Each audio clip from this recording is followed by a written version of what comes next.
Well, I got this in the mail today, and no, it's not an alarm, in case you're wondering. So let's get this opened up, and I actually know what it is. Can't expose put the camera down because I can't expose the private information. Let's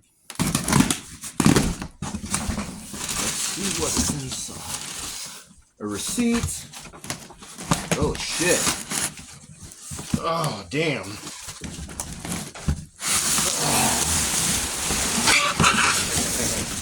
I think I know what this is.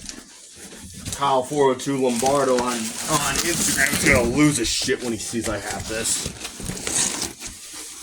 Oh yeah.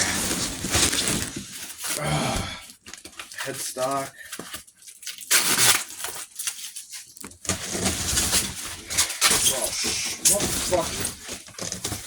Oh,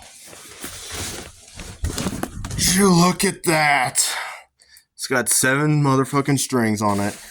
Can't wait to play this in drop A when my amp gets here and I have to get a cord. So yeah.